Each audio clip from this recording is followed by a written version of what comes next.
Lakle lakle Inspector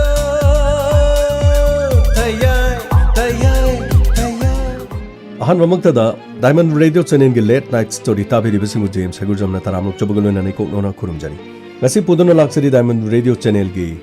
Inspector Tayai Chamaga marfu taratare chubatangka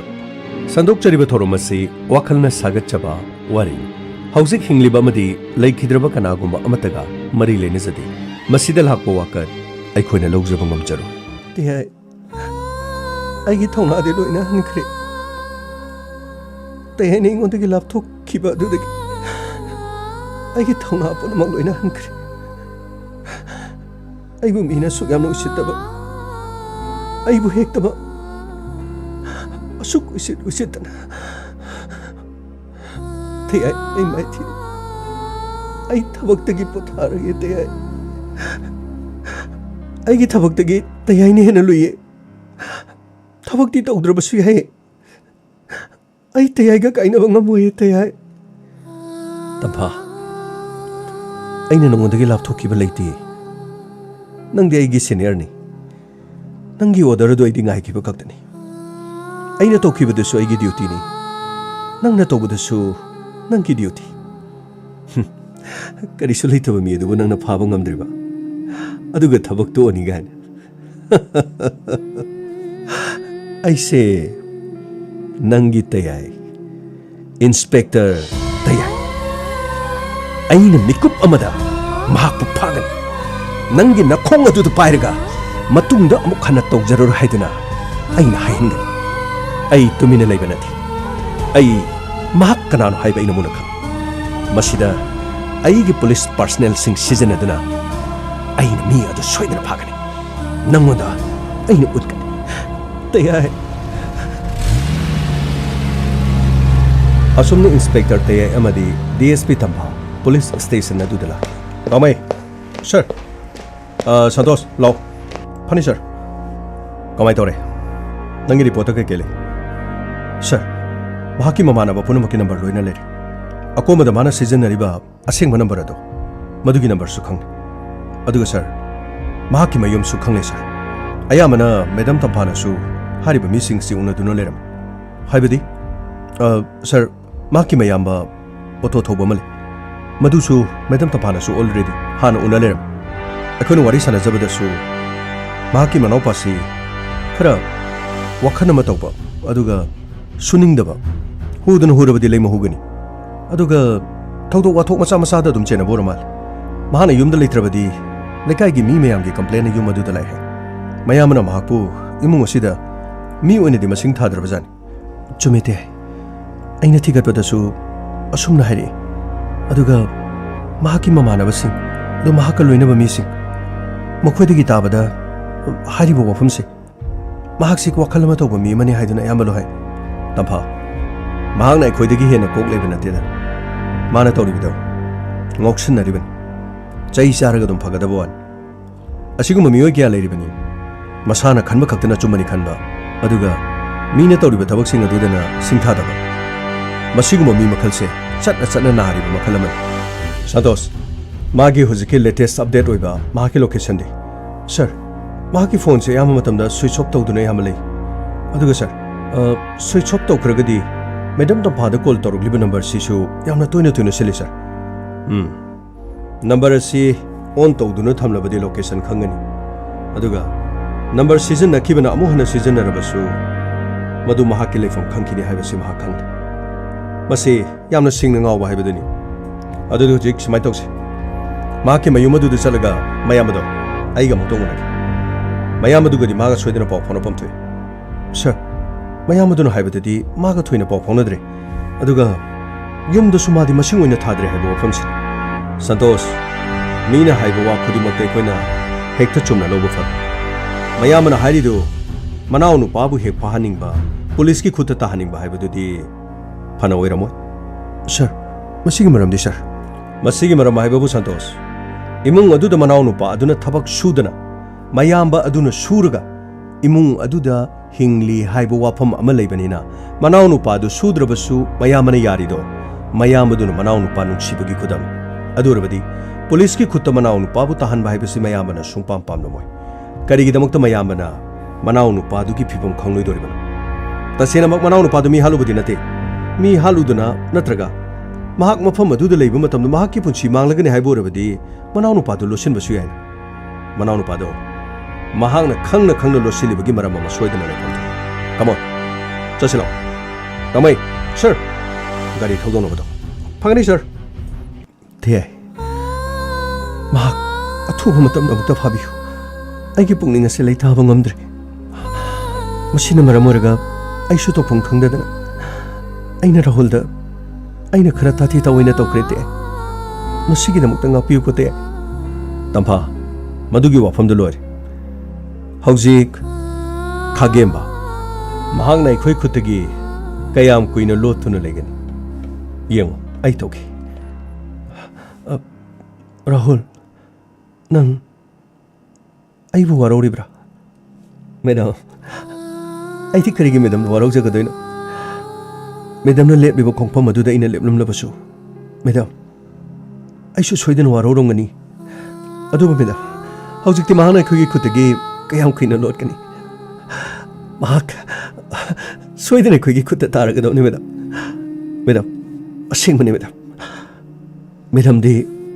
ꯑꯩꯈꯣꯏꯒꯤ ꯇꯦꯌꯥꯏꯒꯤ ꯊꯋꯥꯏꯅꯤ꯫ ꯑꯗꯨꯅ ꯑꯩꯈꯣꯏꯅꯁꯨ ꯃꯦꯗꯥꯝꯕꯨ ꯌꯥꯝꯅ ꯂꯨꯅ ꯂꯧꯖꯩ꯫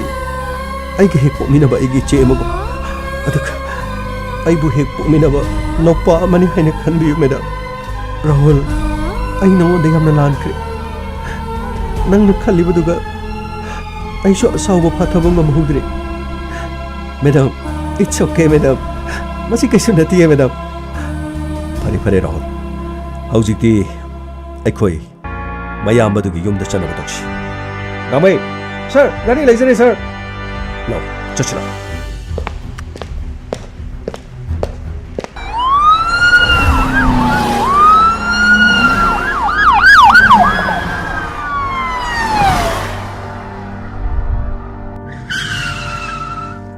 ꯂꯥꯛꯑꯣ ꯂꯥꯛꯑꯣ ꯑꯉꯥꯡ ꯆꯠꯂꯣ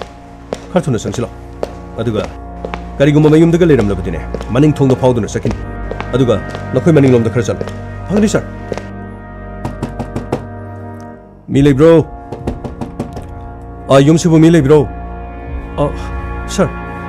ꯀꯔꯤ? ꯑꯩ ꯅꯪꯒꯤ ꯅꯅꯥꯎ ꯅꯨꯄꯥ ꯈꯥꯒꯦꯝꯕ ꯊꯤꯕ ꯂꯥꯛꯄꯅꯤ꯫ ꯁꯔ ꯑꯩꯗꯤ ꯍꯥꯟꯅ ꯃꯦꯗꯥꯝ ꯑꯃ ꯂꯥꯛꯄꯤꯔꯝꯕ ꯁꯤꯗ ꯂꯩꯔꯦ꯫ ꯃꯦꯗꯥꯝꯒꯁꯨ ꯎꯅꯖꯈ꯭ꯔꯕꯅꯦ ꯁꯔ꯫ ꯑꯗꯨꯒ ꯁꯤꯗ ꯂꯩꯔꯤꯕ ꯏꯅꯥꯎꯁꯤꯁꯨ ꯉꯔꯥꯡ ꯂꯥꯛꯄꯤꯔꯝꯃꯦ ꯁꯔ꯫ ꯅꯪꯒꯤ ꯏꯃꯨꯡꯁꯤꯕꯨ ꯅꯪꯒꯤ ꯅꯅꯥꯎ ꯅꯨꯄꯥꯅ ꯇꯧꯔꯤꯕ ꯊꯕꯛ ꯃꯌꯥꯝꯁꯤ ꯅꯪ ꯀꯔꯤꯃꯇ ꯈꯪꯗꯕ꯭ꯔꯣ? ꯁꯔ ꯀꯔꯤ ꯍꯥꯏꯒꯗꯕꯅꯣ ꯈꯪꯗ꯭ꯔꯦ ꯁꯔ꯫ ꯑꯩꯒꯤ ꯏꯅꯥꯎ ꯅꯨꯄꯥꯅ ꯇꯧꯔꯤꯕ ꯃꯑꯣꯡ ꯃꯇꯧꯁꯤ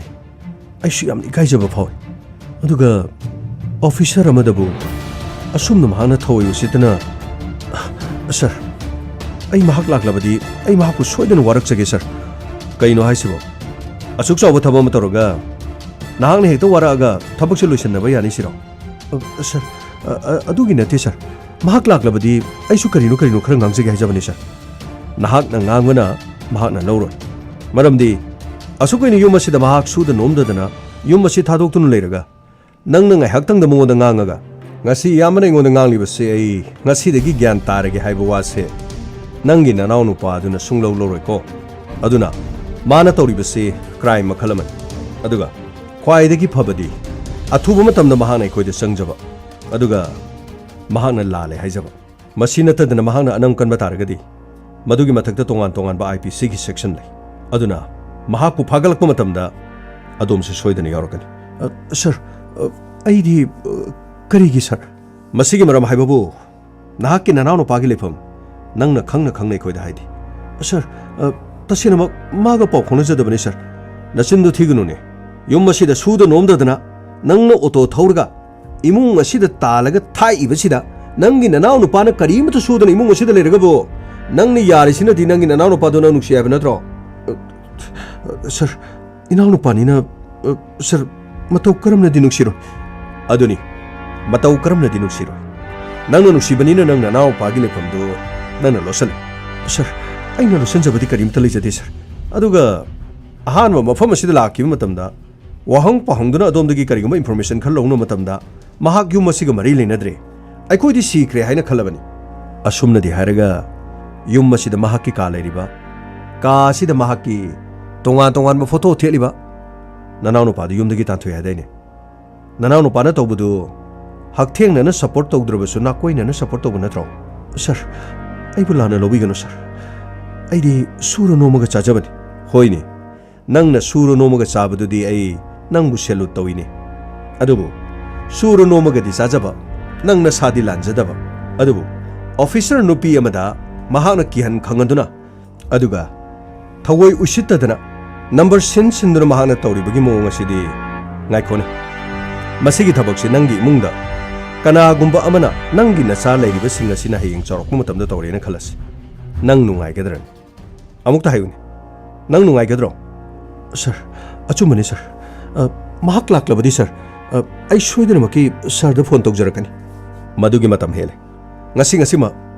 kage makaraile sir asengmani sir ai di khangjadabani nachindu thignune nangi phone call gi report yengiro nangi phone call gi report yengiro Siang Nahan la amanumit mafam masida tampana la amanumit aduga Santos na mafam masida tim mama chalaga nanga wari sanakibada ngaihak leiraba matungda nangna police la ami haiduna nanau nupa khage mada call taw masigi matungdagi khage ma mafam masida leiti hai khage masi karamba mafam karamba safagadabada nangna leyu haina hagi sir phone do sir aingonda mahana tawruklamani sir aina tawba nate sir ai sir nachindu thignune khut tharga phuningdene humang malna surga chaba aduga leita laira masak unna khangba nasagi humangwan asengmadru sen taliba sini madane khut thaningde aduga amna oidaba ngangi kaigino incoming outgoing ase khoi khangdaba manbro nangna nanau nu paga pau phona di hariga tongan ba number sing asida nangna call tawriba sing asina di ayo sida yauriba aikoina phangkiba khage magi number sinataba number mari manga nangna call taw hariba nangna call tawriba mi sing aikoi loina masigi akupa details tirabani mi kanaguma mata leiti phone ase nangi nanau nu pa khage magi sim ayamba se nakhoi na chinanau na loina pairaba jani nangna nangi nanau nu pa da call tawbu matamda mado anirak suna call tawdi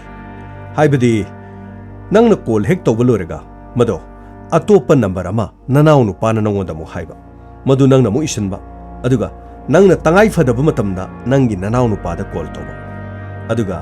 nangonda call lakliba incoming sing asisu number amatta manadi hayuni sida yauriba number manadaba nangi CDR call details record ki masida leriba report sing asida laiba incoming sing asibu kana kana no nang haibu ngomgodro ha auto thorga leiba humang malna talaga nang hingnabagi honai haidaini sinmi haibu sidi chumanga ngone nangna sinmi mu orga adu kyamna oidaba ngangi du karigino nangonda asuk yamna call tawriba asuk yamna masing khangdaba sim kaya season aduna nangonda call tawruk lisibu nang kari thabak toge natraga call tawrukliba mising asigi maming mathadu nang haiba ngamgadro ha sigi number sing ase kana kino nang loi save tawbro sir mana simdu sir sillaga torokpa aduga mathang torokadaba number do aingonda mu mahakna mathang torokpa taragadi sigi number sida toro haiduna machina hairaga ina muk kolom torogation mani sir nangi nanau no panaba tawriba thabakse nangna saungna support tawi haibani sir nati ai karimata ai support tawba leiti adubu sir mana tawriba thabakto ai phatte haiba khang thabak tu tawgunu phatte aduga mabu thiba lai yaraga yumda law aduga police ta chalaga lale haijarusi masi ngaktani aina haijakiba adubu mahana karigum amata taba leiti yamna fare hojikti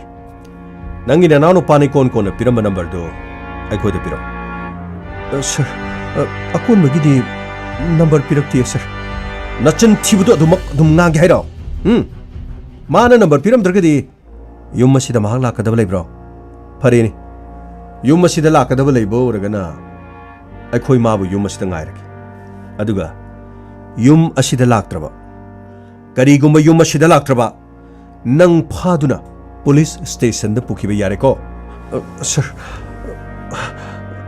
ꯅꯝꯕꯔꯗꯨ ꯄꯤꯖꯔꯒꯦ sir. ꯀꯌꯥꯗꯅꯣ ꯌꯦꯡꯉꯨꯅꯦ. ꯁꯤꯕꯨ ꯁꯤꯟꯃꯤ ꯑꯃꯅꯤ ꯍꯥꯏꯔꯤꯅꯤ. ꯃꯅꯥꯎ ꯅꯨꯄꯥꯅ ꯇꯧꯔꯤꯕ ꯊꯕꯛ ꯑꯗꯨꯒ ꯃꯌꯥꯝꯕꯅ ꯃꯐꯝ ꯑꯁꯤꯗ ꯇꯧꯔꯤꯕ ꯂꯧ ꯑꯁꯤꯒ ꯀꯌꯥꯗ ꯃꯥꯟꯅꯈ꯭ꯔꯕꯅꯣꯅꯦ? ꯒꯥꯡꯃꯩ, ꯁꯔ, ꯁꯟꯇꯣꯁ, ꯁꯔ, ꯀꯥ ꯑꯁꯤꯗ ꯆꯪꯉꯨ. ꯑꯗꯨꯒ ꯀꯔꯤ ꯀꯔꯤ ꯆꯦ ꯆꯥꯡ ꯂꯩꯒꯦ ꯌꯦꯡꯉꯨ.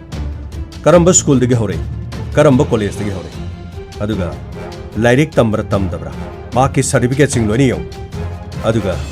ꯂꯣꯏꯅ ꯐꯥꯖꯤꯟꯗꯨꯅ ꯄꯨꯔꯛꯎ. ꯃꯁꯤ ꯈꯛꯇ ꯅꯠꯇꯅ ꯑꯇꯣꯞꯄ ꯃꯍꯥꯛꯀꯤ ꯀꯥ ꯃꯅꯨꯡꯗ ꯂꯩꯕ ꯃꯍꯥꯛꯀꯤ ꯃꯔꯝꯗ ꯃꯨꯟꯅ ꯈꯪꯕ ꯌꯥꯕ ꯃꯍꯥꯛꯀꯤ ꯄꯥꯁ ꯍꯤꯁꯇ꯭ꯔꯤ ꯃꯗꯨ ꯈꯪꯅꯅꯕꯒꯤꯗꯃꯛ ꯃꯍꯥꯛꯀꯤ ꯑꯔꯤꯕ ꯐꯣꯇꯣ ꯑꯦꯜꯕꯝꯁꯤꯡ ꯂꯩꯕ꯭ꯔꯥ ꯌꯦꯡꯉꯨ. ꯂꯩꯔꯕꯗꯤ ꯃꯗꯨꯁꯨ ꯄꯨꯔꯛꯎ. ꯁꯔ, ꯃꯥꯒꯤ ꯐꯣꯟ ꯅꯝꯕꯔ ꯁꯤꯗ ꯂꯩꯔꯦ ꯁꯔ. ꯑꯩꯅ ꯆꯦꯗ ꯏꯁꯟꯖꯕꯅꯤ ꯁꯔ. ꯌꯥꯝꯅ ꯐꯔꯦ. ꯑꯗꯣ ꯑꯩꯈꯣꯏꯒ ꯉꯥꯏꯍꯥꯛ ꯂꯦꯡꯕ ꯇꯥꯔꯦ. ꯁꯔ, ꯑꯩꯗꯤ ꯀꯔꯤꯒꯤ ꯁꯔ? ꯃꯁꯤꯒꯤ ꯃꯔꯝꯗꯤ ꯑꯩꯈꯣꯏ ꯆꯠꯈ꯭ꯔꯕ ꯃꯇꯨꯡꯗ ꯑꯗꯣꯝꯅ ꯁꯣꯏꯗꯅꯃꯛꯀꯤ ꯑꯗꯣꯝꯒꯤ ꯏꯅꯥꯎꯅꯨꯄꯥꯗ ꯀꯣꯜ ꯇꯧꯒꯅꯤ. ꯁꯔ, ꯑꯩ ꯁꯨꯡꯇꯧ ꯇꯧꯖꯔꯣꯏ ꯁꯔ. ꯑꯗꯨ ꯌꯥꯗꯦ. ꯅꯪꯒꯤ ꯅꯅꯥꯎꯅꯨꯄꯥ ꯑꯩꯈꯣꯏꯗ ꯃꯁꯥꯅ ꯆꯪꯖꯗ꯭ꯔꯤꯕ ꯐꯥꯎꯕ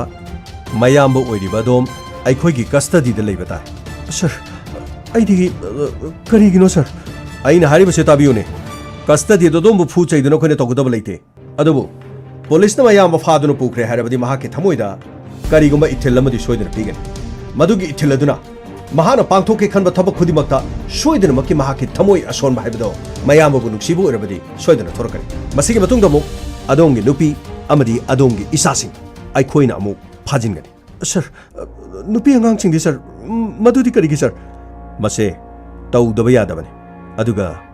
ꯅꯪꯒꯤ ꯅꯅꯥꯎꯅꯨꯄꯥ ꯊꯣꯔꯛꯅꯕꯒꯤ ꯎꯄꯥꯏꯗꯤ ꯃꯁꯤ ꯅꯠꯇꯅ ꯂꯩꯇꯦ. ꯀꯔꯤꯃꯠꯇ ꯈꯜꯂꯨꯅꯨ. ꯅꯈꯣꯏꯅ ꯇꯁꯦꯡꯅꯃꯛ ꯂꯥꯟꯗꯕ ꯑꯣꯏꯔꯕꯗꯤ ꯅꯈꯣꯏꯕꯨ ꯑꯩꯈꯣꯏꯅ ꯅꯇꯨ ꯅꯥꯝꯃꯗ ꯊꯦꯡꯉꯣꯏ. ꯑꯗꯨꯒ ꯃꯤꯆꯝ ꯑꯃꯕꯨ ꯃꯔꯝ ꯂꯩꯇꯅ ꯑꯩꯈꯣꯏꯅ ꯐꯥꯖꯤꯜꯂꯒ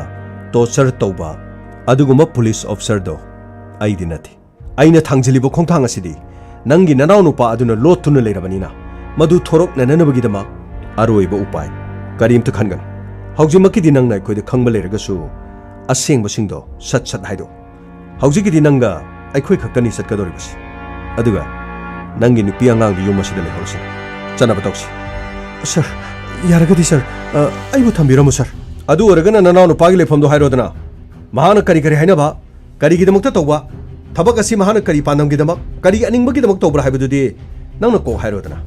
ꯁꯔ, ꯑꯁꯦꯡꯕꯅꯤ ꯁꯔ, ꯃꯗꯨꯗꯤ ꯑꯩ ꯀꯔꯤꯃꯠꯇ ꯈꯪꯖꯗꯦ ꯁꯔ. ꯅꯪꯁꯨ ꯀꯔꯤꯒꯨꯝꯕ ꯈꯔꯗꯤ ꯂꯣꯜꯂꯤ. ꯐꯔꯦ. ꯅꯪꯕꯨ ꯐꯥꯈ꯭ꯔꯦ ꯍꯥꯏꯕꯁꯤꯗꯤ ꯃꯍꯥꯛꯅ ꯁꯣꯏꯗꯅ ꯌꯥꯝꯅ ꯊꯨꯅ ꯈꯪꯒꯅꯤꯗ. ꯀꯔꯤꯁꯨ ꯈꯜꯂꯨꯅꯨ. ꯀꯥꯈꯠꯅꯕ ꯇꯧꯁꯤ. ꯁꯟꯇꯣꯁ, ꯒꯥꯔꯤꯗ ꯍꯥꯞꯆꯜꯂꯣ.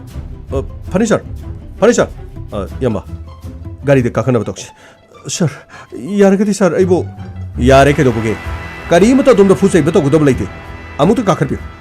ꯁ꯭ꯇꯦꯁꯟ ꯆꯠꯅꯕ ꯇꯧꯁꯤ. ꯒꯥꯡꯃꯩ, ꯁꯔ, ꯒꯥꯔꯤ ꯊꯧꯔꯣ. ꯐꯒꯅꯤ ꯁꯔ.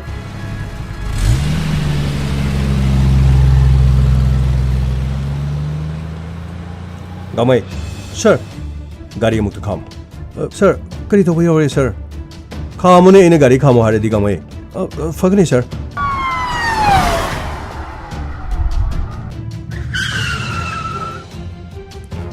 ꯁꯟꯇꯣꯁ, ꯁꯔ, ꯃꯌꯥꯝꯕꯗꯨ ꯁꯤꯗ ꯑꯝꯇ ꯄꯨꯊꯔꯣ. ꯐꯒꯅꯤ ꯁꯔ. ꯈꯔ ꯆꯦꯛꯁꯤꯜꯂꯨꯀꯣ. ꯒꯥꯔꯤꯗꯒꯤ ꯑꯃꯨꯛ ꯆꯦꯟꯈꯤꯅꯤ. ꯃꯌꯥꯝꯕꯗꯨꯁꯨ ꯃꯔꯧ ꯃꯤꯊꯧ ꯇꯧꯏ. ꯁꯤꯗ ꯄꯨꯔꯣ. ꯐꯒꯅꯤ ꯁꯔ. ꯏꯌꯥꯝꯕ, ꯁꯣꯝꯗ ꯁꯥꯔꯅ ꯀꯧꯔꯤ. ꯑꯝꯇ ꯀꯨꯝꯁꯤ. ꯀꯔꯤꯒꯤꯅꯣ ꯑꯩꯕꯨ ꯂꯝꯍꯥꯡꯁꯤꯗ ꯒꯥꯔꯤ ꯈꯥꯝꯕꯤꯔꯒ? ꯀꯔꯤꯝꯇ ꯈꯟꯕꯤꯔꯨꯅꯨ ꯏꯌꯥꯝꯕ. ꯑꯩꯈꯣꯏ ꯁꯥꯔꯅꯅꯦ ꯀꯔꯤꯝꯇ ꯇꯧꯔꯣꯏ. ꯀꯔꯤꯒꯨꯝꯕ ꯈꯪꯅꯤꯡꯕ ꯈꯔ ꯂꯩꯔꯝꯒꯅꯤ. ꯂꯥꯛꯑꯣ, ꯁꯣꯝꯗ ꯆꯠꯁꯤ ꯂꯥꯛꯑꯣ. ꯑꯗꯨꯒ ꯏꯌꯥꯝꯕ, ꯆꯦꯟꯒꯦꯗꯤ ꯈꯟꯕꯤꯔꯨꯀꯣ. ꯆꯦꯟꯕꯨ ꯆꯦꯜꯂꯗꯤ ꯑꯩꯈꯣꯏ ꯀꯥꯡꯕꯨꯁꯤ ꯆꯦꯟꯕ ꯌꯥꯗꯦ. ꯆꯪꯖꯔꯤꯉꯩꯅꯦ ꯑꯗꯨꯝ ꯐꯕ. ꯆꯦꯟꯕꯨ ꯆꯦꯜꯂꯕ ꯑꯗꯨꯝ ꯁꯜꯂꯦ. ꯀꯩꯅꯣ ꯍꯥꯏꯁꯤꯕꯣ? ꯀꯔꯤ ꯇꯧꯕꯤꯗꯣꯏꯖꯥꯅꯣꯕ? ꯑꯩꯕꯨ ꯈꯨꯗꯣꯡꯊꯤꯕꯒ ꯊꯣꯛꯇꯣꯏꯔꯕ? ꯀꯔꯤꯅꯣꯕ ꯑꯩꯉꯣꯟꯗ ꯇꯧꯗꯣꯏꯁꯤꯕꯣ? ꯀꯔꯤꯝꯇ ꯈꯟꯕꯤꯔꯨꯅꯨ. ꯀꯩꯗꯧꯕ ꯏꯌꯥꯝꯕ? ꯂꯥꯛꯑꯣ, ꯁꯣꯝꯗ ꯂꯥꯛꯑꯣ. ꯑꯩ ꯌꯥꯔꯒꯗꯤ ꯒꯥꯔꯤꯗ ꯁꯨꯝ ꯂꯩꯖꯒꯦ. ꯌꯥꯅꯤ, ꯌꯥꯅꯤ, ꯌꯥꯅꯤ. ꯀꯨꯝꯊꯕꯤꯔꯣꯁꯦ. ꯀꯩꯁꯨ ꯇꯧꯔꯣꯏꯁꯦ. ꯁꯔ, ꯑꯁꯤꯗ ꯂꯩꯖꯔꯦ ꯁꯔ. ꯑꯩꯁꯦ ꯀꯩꯅꯣꯝꯃ ꯀꯥꯎꯔꯦ. ꯑꯗꯣꯝꯒꯤ ꯌꯨꯝꯗ ꯂꯩꯍꯧꯔꯤꯕ ꯑꯗꯣꯝꯒꯤ ꯅꯨꯄꯤꯒꯤ ꯅꯝꯕꯔ ꯑꯩꯉꯣꯟꯗ ꯑꯝꯇ ꯄꯤꯕꯤꯌꯨ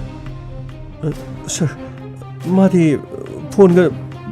ꯄꯥꯏꯕꯒ ꯍꯩꯇꯦꯗ ꯁꯔ ꯍꯧꯖꯤꯛꯁꯤ ꯆꯤꯟ ꯊꯤꯕꯁꯤꯁꯨ ꯉꯥꯡꯕꯤꯈꯤꯒꯦ ꯍꯥꯏꯕ꯭ꯔꯥ ꯑꯗꯨꯒ ꯑꯗꯣꯝꯅ ꯍꯧꯖꯤꯛ ꯐꯥꯎꯕ ꯑꯗꯣꯝꯒꯤ ꯏꯅꯥꯎꯅꯨꯄꯥꯁꯤ ꯑꯗꯨꯝ ꯀꯟꯈꯠꯇꯨꯅ ꯂꯩꯔꯤꯁꯤ ꯀꯔꯤꯒꯤꯅꯣ ꯁꯔ ꯑꯩ ꯀꯔꯤꯝꯇ ꯀꯟꯈꯠꯆꯗꯤꯌꯦ ꯁꯔ ꯑꯗꯨ ꯑꯣꯏꯔꯕꯗꯤ ꯅꯪꯒꯤ ꯅꯨꯄꯤꯒꯤ ꯅꯝꯕꯔ ꯄꯤꯔꯛꯑꯣꯗꯅ ꯑꯁꯨꯛ ꯃꯇꯝ ꯂꯣꯍꯜꯂꯤꯁꯤ ꯀꯩꯒꯤꯅꯣ ꯅꯠꯇ꯭ꯔꯒ ꯁ꯭ꯋꯥꯏꯗ ꯂꯩꯍꯧꯒꯦ ꯍꯥꯏꯕ꯭ꯔꯣ ꯁ꯭ꯋꯥꯏꯗ ꯂꯩꯍꯧꯔꯒꯦ ꯍꯥꯏꯕ꯭ꯔꯣ ꯇꯥꯔꯒ ꯂꯩꯍꯧꯒꯦꯔꯣ ꯑꯁꯦꯡꯕ ꯈꯔ ꯈꯪꯅꯅꯕꯒꯤꯗꯃꯛꯇꯅꯦ ꯑꯁꯦꯡꯕ ꯈꯔ ꯈꯪꯅꯅꯕꯒꯤꯗꯃꯛ ꯑꯩꯗꯤꯅꯦ ꯁꯤꯕ ꯅꯥꯕ ꯈꯪꯉꯣꯏ ꯑꯗꯨꯒ ꯑꯩꯈꯣꯏꯅ ꯇꯧꯔꯤꯕ ꯊꯕꯛꯁꯦ ꯐꯠꯇꯕ ꯊꯕꯛ ꯅꯠꯇꯦ ꯑꯗꯨꯒ ꯐꯠꯇꯕ ꯊꯕꯛ ꯑꯣꯜꯍꯜꯂꯛꯀꯅꯨ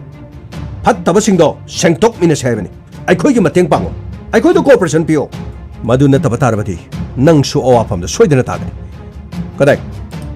ꯅꯪꯒꯤ ꯅꯨꯄꯤꯒꯤ ꯅꯝꯕꯔ ꯄꯤꯔꯣ ꯁꯔ ꯁꯤꯗ ꯂꯩꯔꯦ ꯁꯔ ꯁꯤꯗ ꯂꯩꯖꯔꯦ ꯁꯔ ꯔꯥꯍꯨꯜ ꯁꯔ ꯅꯝꯕꯔ ꯁꯤ ꯁꯤꯟꯖꯜꯂꯨ ꯐꯒꯅꯤ ꯁꯔ ꯁꯟꯇꯣꯁ ꯒꯥꯔꯤꯗ ꯑꯃꯨꯛ ꯍꯥꯞꯀꯅꯨ ꯐꯅꯤ ꯁꯔ ꯏꯌꯥꯝꯕ ꯂꯧ ꯁꯣꯝꯗ ꯀꯥꯈꯠꯄꯤꯔꯣ ꯒꯥꯃꯩ ꯁꯔ ꯒꯥꯔꯤ ꯊꯧꯔꯣ ꯐꯒꯅꯤ ꯁꯔ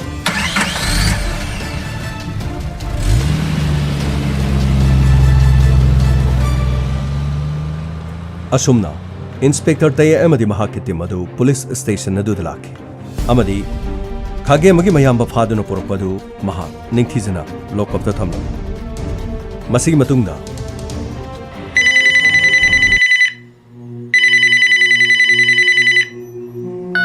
ꯍꯜꯂꯣ ꯍꯜꯂꯣ ꯇꯦꯃꯥ ꯑꯩꯈꯣꯏ ꯇꯥꯃꯣꯕꯨ ꯐꯥꯗꯨꯅ ꯄꯨꯈ꯭ꯔꯦ ꯍꯥꯏꯁꯤꯕꯨ ꯆꯨꯝꯕ꯭ꯔꯣ ꯇꯦꯃꯥ ꯍꯥ ꯑꯩꯈꯣꯏ ꯇꯥꯃꯣ ꯐꯥꯗꯨꯅ ꯄꯨꯈ꯭ꯔꯦ ꯍꯥꯏꯁꯤꯕꯨ ꯆꯨꯝꯕ꯭ꯔꯣ ꯈꯥꯒꯦꯝꯕ ꯀꯩꯅꯣ ꯅꯪꯅ ꯇꯧꯔꯤꯁꯤꯕꯣ ꯑꯩꯁꯨ ꯅꯉꯣꯟꯗ ꯀꯣꯜ ꯇꯧꯒꯦꯅ ꯇꯧꯔꯝꯃꯤꯅꯤ ꯅꯌꯥꯝꯕꯗꯣ ꯄꯨꯂꯤꯁꯅ ꯐꯥꯗꯨꯅ ꯄꯨꯈ꯭ꯔꯦꯕ ꯃꯗꯨ ꯇꯝꯒꯦ ꯇꯧꯔꯝꯕꯅꯤ ꯇꯦꯃꯥ ꯇꯥꯃꯣ ꯀꯔꯤꯁꯨ ꯇꯧꯕ ꯌꯥꯔꯣꯏ ꯃꯈꯣꯏꯅ ꯇꯥꯃꯣꯕꯨ ꯀꯔꯤꯁꯨ ꯁꯣꯛꯄ ꯌꯥꯔꯣꯏ ꯑꯩꯅ ꯑꯩꯒꯤ ꯊꯃꯣꯏꯗ ꯐꯥꯎꯔꯛꯄ ꯑꯩꯒꯤ ꯅꯨꯡꯁꯤꯕꯕꯨ ꯑꯩꯅ ꯇꯝꯐꯥꯒꯤ ꯃꯐꯝꯗ ꯐꯣꯡꯗꯣꯛꯈꯤꯕ ꯈꯛꯇꯅꯤ ꯑꯗꯨꯒ ꯃꯤ ꯑꯃꯅ ꯃꯤ ꯑꯃꯕꯨ ꯅꯨꯡꯁꯤ ꯍꯥꯏꯕ ꯌꯥꯗꯕ꯭ꯔꯅꯦ ꯇꯦꯃꯥ ꯍꯥ ꯍꯥꯏꯕ ꯌꯥꯗꯕ꯭ꯔꯅꯦ ꯇꯦꯃꯥ ꯈꯥꯒꯦꯝꯕ ꯇꯣ ꯅꯪꯒꯤ ꯃꯪꯂꯥꯟꯗꯣ ꯀꯩꯗꯧꯉꯩꯗ ꯃꯄꯥꯎꯅꯔꯔꯣꯏ ꯅꯪꯅ ꯀꯔꯤꯒꯤꯗꯃꯛꯇ ꯇꯝꯐꯥꯕꯨꯗꯤ ꯌꯥꯝꯅ ꯅꯨꯡꯁꯤꯔꯤꯅꯣꯕ ꯍꯥ ꯀꯔꯤꯒꯤꯅꯣꯕ ꯅꯪꯅꯁꯨ ꯌꯥꯝ ꯅꯨꯡꯁꯤꯔꯤꯁꯤꯕꯣ ꯇꯦꯃꯥ ꯑꯩꯁꯨ ꯈꯪꯗꯦ ꯑꯩ ꯇꯝꯐꯥꯕꯨ ꯌꯥꯝꯅ ꯅꯨꯡꯁꯤꯌꯦ ꯇꯝꯐꯥꯕꯨ ꯌꯥꯝꯅ ꯅꯨꯡꯁꯤꯌꯦ ꯇꯦꯃꯥ ꯌꯥꯔꯦꯁꯦ ꯇꯣ ꯅꯪꯒꯤ ꯅꯨꯡꯁꯤꯅꯕꯗꯣ ꯇꯣ ꯅꯪꯅ ꯃꯪꯖꯔꯤꯕ ꯃꯪꯂꯥꯟ ꯄꯨꯝꯅꯃꯛꯇꯣ ꯄꯨꯝꯅꯃꯛ ꯑꯔꯦꯝꯕ ꯉꯥꯛꯇꯅꯤꯁꯦ ꯀꯔꯤꯝꯇ ꯀꯥꯟꯅꯔꯔꯣꯏ ꯑꯗꯨꯒꯤ ꯁꯔꯨꯅꯦ ꯅꯪ ꯊꯣꯔꯛꯑꯣ ꯑꯗꯨꯒꯅꯦ ꯄꯨꯂꯤꯁ ꯁ꯭ꯇꯦꯁꯟꯗ ꯅꯪꯒꯩꯒ ꯆꯠꯃꯤꯟꯅꯁꯦ ꯅꯪꯒꯩꯒ ꯆꯠꯃꯤꯟꯅꯔꯒ ꯑꯩ ꯍꯥꯏꯅꯒꯦ ꯅꯠꯇ꯭ꯔꯕꯗꯤ ꯅꯪꯒꯤ ꯅꯌꯥꯝꯕꯗꯣ ꯄꯨꯂꯤꯁꯁꯤꯡ ꯑꯗꯨꯅ ꯐꯨꯕꯗ ꯂꯣꯏꯔꯅꯦꯃꯤ ꯅꯪꯕꯣ ꯀꯃꯥꯏ ꯇꯧꯁꯦ ꯍꯥꯏꯕꯅꯣꯕ ꯇꯦꯃꯥ ꯐꯔꯦ ꯇꯦꯃꯥ ꯑꯩ ꯄꯨꯂꯤꯁꯇ ꯆꯪꯖꯔꯒꯦ ꯇꯦꯃꯥ ꯑꯗꯨꯕꯨ ꯇꯦꯃꯥ ꯑꯩ ꯂꯥꯛꯄ ꯌꯥꯝꯅ ꯀꯤꯔꯦ ꯇꯦꯃꯥ ꯑꯩꯅ ꯂꯩꯔꯤꯕ ꯃꯐꯝꯁꯤꯗ ꯇꯦꯃꯥ ꯏꯇꯩꯃꯅ ꯑꯩꯕꯨ ꯑꯃꯨꯛꯇꯪ ꯒꯥꯔꯤ ꯑꯃꯗꯒꯤ ꯂꯧꯕ ꯂꯥꯛꯄꯤꯒꯦꯔꯦ ꯇꯦꯃꯥ ꯑꯩ ꯅꯠꯇ꯭ꯔꯕꯗꯤ ꯄꯨꯂꯤꯁꯅ ꯑꯩꯕꯨ ꯌꯥꯝ ꯊꯤꯅ ꯐꯨꯔꯅꯤ ꯇꯦꯃꯥ ꯑꯩꯅ ꯂꯩꯔꯤꯕ ꯃꯐꯝꯁꯦ ꯑꯩ ꯃꯦꯟꯃꯥꯟ ꯑꯃꯠꯇ ꯇꯥꯗ꯭ꯔꯦ ꯑꯩꯈꯣꯏ ꯇꯥꯃꯣ ꯐꯥꯈ꯭ꯔꯦ ꯍꯥꯏꯕꯗꯒꯤ ꯑꯩꯅ ꯂꯩꯔꯤꯕ ꯃꯐꯝꯁꯤꯁꯨ ꯑꯃꯠꯇ ꯈꯪꯗ꯭ꯔꯦ ꯀꯩꯅꯣ ꯅꯪ ꯍꯥꯏꯁꯤꯕꯣ ꯑꯩꯈꯣꯏꯒꯤ ꯏꯄꯥꯝꯒꯤ ꯐꯥꯝ ꯑꯗꯨꯗ ꯂꯩꯌꯣꯅ ꯅꯪꯉꯣꯟꯗ ꯅꯌꯥꯝꯕꯅ ꯍꯥꯏꯗꯨꯗꯤ ꯅꯪ ꯀꯗꯥꯏꯗ ꯑꯃꯨꯛ ꯂꯩꯔꯒꯦꯕ ꯇꯦꯃꯥ ꯐꯥꯝ ꯑꯗꯨꯗꯅꯦ ꯑꯩꯅ ꯂꯩꯔꯤꯁꯦ ꯇꯦꯃꯥ ꯑꯗꯨꯕꯨ ꯇꯦꯃꯥ ꯐꯥꯝ ꯑꯁꯤꯒꯤ ꯃꯐꯝ ꯃꯁꯤꯒꯤ ꯃꯃꯤꯡ ꯐꯥꯎꯕ ꯀꯥꯎꯁꯤꯜꯂꯒ ꯇꯦꯃꯥ ꯑꯩ ꯀꯤꯕꯅ ꯈꯥꯡꯕ ꯉꯝꯗ꯭ꯔꯦ ꯇꯦꯃꯥ ꯑꯩꯕꯨ ꯑꯃꯨꯛꯇ ꯀꯟꯕꯤꯌꯣ ꯇꯦꯃꯥ ꯅꯠꯇ꯭ꯔꯗꯤ ꯄꯨꯂꯤꯁꯅ ꯑꯩꯕꯨ ꯀꯥꯞꯇꯨꯅ ꯍꯥꯠꯈ꯭ꯔꯅꯤ ꯇꯦꯃꯥ ꯑꯩꯈꯣꯏꯒꯤ ꯏꯄꯥꯝ ꯑꯩꯈꯣꯏꯒꯤ ꯊꯣꯏꯕꯤ ꯄꯥꯠꯀꯤ ꯍꯦꯛ ꯊꯪꯅꯗꯨꯅ ꯂꯩꯔꯤꯕ ꯑꯗꯨ ꯅꯪ ꯀꯔꯤꯝꯇ ꯈꯪꯗ꯭ꯔꯕ ꯀꯔꯤꯅꯣ ꯍꯥꯏꯁꯤꯕꯣ ꯅꯌꯥꯝꯕ ꯐꯥꯈ꯭ꯔꯦ ꯍꯥꯏꯕꯗꯨꯗ ꯅꯪ ꯂꯣꯏꯅ ꯀꯥꯎꯈ꯭ꯔꯕꯅꯤꯅꯦ ꯍꯥ ꯅꯪ ꯂꯣꯏꯅ ꯀꯥꯎꯈ꯭ꯔꯦ ꯐꯔꯦ ꯅꯪ ꯂꯩꯔꯝꯃꯣ ꯑꯩꯅꯦ ꯒꯥꯔꯤ ꯑꯃ ꯇꯧꯔꯒ ꯅꯪ ꯁꯣꯏꯗꯅ ꯂꯧꯕ ꯂꯥꯛꯑꯒꯦ ꯑꯗꯨꯒꯅꯦ ꯑꯩꯒ ꯅꯪꯒ ꯆꯠꯃꯤꯟꯅꯔꯒꯅꯦ ꯄꯨꯂꯤꯁꯇ ꯐꯖꯅ ꯍꯥꯏꯔꯁꯤꯀꯣ ꯍꯣꯏ ꯇꯦꯃꯥ ꯑꯩ ꯇꯦꯃꯥꯅ ꯍꯥꯏꯕ ꯌꯥꯔꯒꯦ ꯇꯦꯃꯥ खर थुना लापी होई तेमा नत्रबदी तेमा अखोई तामोदो पुलिस न फुबद लोइरनी तेमा खर थुना लापी होई तेमा इनाउसिदी मरमो पनिसे कप कनो करिगे कपिनो आइने याम थुना लागे ꯅꯪꯒꯤ ꯂꯩꯐꯝꯗꯨꯗꯅꯦ ꯑꯩ ꯈꯔ ꯊꯨꯅ ꯂꯥꯛꯅꯕ ꯇꯧꯔꯒꯦ ꯑꯗꯨꯒꯅꯦ ꯅꯪ ꯃꯐꯝ ꯑꯗꯨꯗ ꯂꯦꯡꯗꯅ ꯂꯩꯔꯝꯃꯨꯀꯣ ꯆꯠꯊꯣꯛꯒꯅꯨꯀꯣ ꯃꯤꯅꯒ ꯎꯔꯕꯗꯤꯅꯦ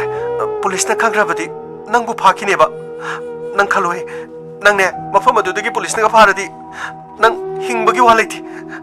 ꯅꯌꯥꯝꯕꯕꯨ ꯐꯥꯕ ꯂꯥꯛꯑꯝꯃꯤꯗꯣ ꯏꯟꯁꯄꯦꯛꯇꯔ ꯇꯌꯥꯏ ꯍꯥꯏꯕꯗꯨꯅꯤ ꯃꯍꯥꯛꯀꯤ ꯀꯥꯡꯕꯨꯗꯨꯗꯤ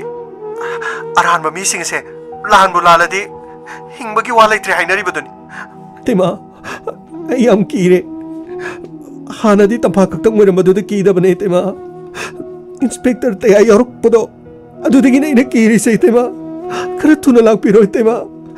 होय होय फरे फरे नंग लेरमुको होय इतेमा कमदोबो मयाबा नंगी ननावनु पागी लेफमसी नंग खंगे हायरि अदुगा पुनमा सिनंगी नुपीगी मपामदा लेरिबा पाट अदुदा लेय अदुगा नंगी ननावनु पागी लेफमसी नंगना खंगदे हरगा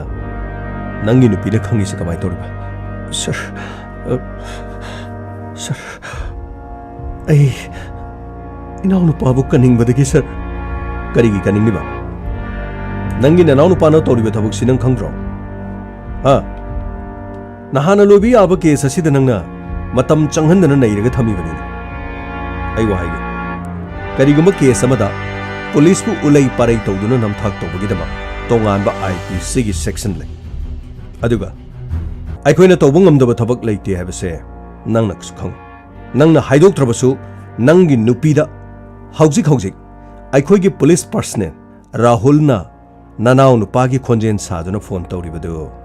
नंगी नुपीना खंगबा ngamro सर सोंगी इनाउसिदि अइगी इनाउदुगा खोंजेन चप माने सर अदुना अखोइगी नुपीना कंफ्यूज चटपो ओरंगमने सर ओ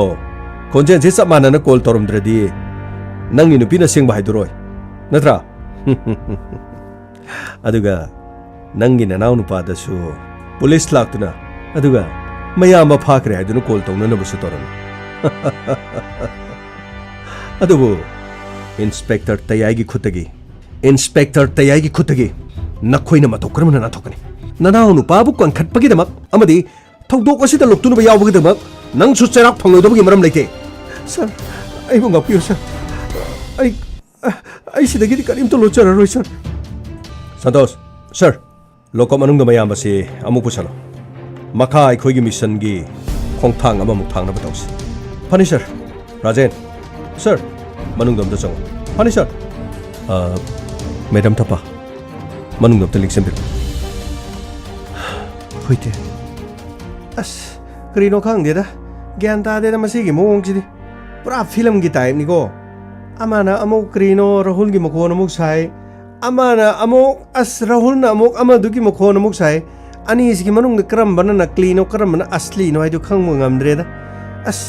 हंदा की केस सिदि अस लाइबदि यामना मालगा को यामना इरु लुबो केस मनिदा अस रहो नंगदि करित फावे हजु नुपा अमदुगी मखोन साबदु नंगदि मो नंग नसाना नसादगी मुक तमजबरा दुगा नहान ताकिबे मखोन दुगी मुक तमजबरा ngamai aiga khonjen manarubadagi aishuda satari adubu aina aigi khonjel asida ai sana hangoi phauki ai tukuchaba phauki aina torise masagini pokpadagini mi amaga masak manabadagi hena mi amaga khonjen manabadi taibang asida kya marum lai kanagi maral oigedoriban anyway ngasidi aina aigi khonjel tukachakhrabasina aina mo mission nasigidamok aigi khonjelna kariguma langlalangjin kharadi khangba ngamledna as faine nangi khonjel dusu as case asigi karino langlalangjin kharadi buthoe ni ko as adai da aina mo aigi moroni khoi khoi basina mo karigumba khoi sarte ne ko kamai nangi noro nu mu to hairo de aina mo tema ado tema ai khage mane tema ko ado ai se karino tema gi ba to gi manak ta leibudo tema ai kaw khre kanara na namai de khubana thage somna harap kusi ai ko yare toks kesi loi benatri ko aduna manung do khanarsin kari muk tok share gadabno ekho sem saduno leibna pai adu gidi kriso warunu da krino hero se yaure heroine se yaure krino da mokoi gi khongpan da khone kharka chen magi wani aya amna khoi sarte ana loina tawkhra do dubu 그리 와는가 레게네 이스 난게 코노크도 가이스 마나 노크나 까딱까딱까딱까딱 떠래 아도 뭐코이기 마타이마도 그리노 빠트 살람마가 낭나 이거는 폰 떠럭부디 하라가 말 하는 살람모이더라 아도니 아코이 카나다바 야다바니 아코이 샤도 만ung도 뭐 코이케 누마 타나리베 말 anyway 아코이 셈사도는 레이시 남파 데 ngasigi디 마학 nangona call toroktri natra hoite ngasigidi toroktri amuktang mahana call toroklabadi phagadabani aduga mahaki chapchaba location do aikhoina khangba ngamna ba adubu aikoi mafam adu tu thuna sangsana bonasi aduga marak asida nangi phone adu da mahaki call laglabadi nangna phone adu dum paigadabani te hauji rahul gowari sanabadu da mahaki mapamda moigi part ama lebadu da lei haibadu da mafam adu da thuna sangsanbadi mafam adu da khoi thuna sangani adubu aikoi ani ahum thona kanadaba yadi handamu mahana call toro lagadi nanga unasi aduga nang kadai de lei nangna madu haigadaban te adudi mana magi mafam do haidoro haiba yado mandi chume adubu nangna nungsiba saba aduga madugi matungdagi nanga wari sana sana leringeda mahaki mafam do location adu khangtoga khoni yobong ngamna bhona ga doriban adudi akoi sem sasi fanite rajen sir adudi khare yengsilam kogensu faruk su loi leben panisha sir soidina mai papiro sir thank you rajen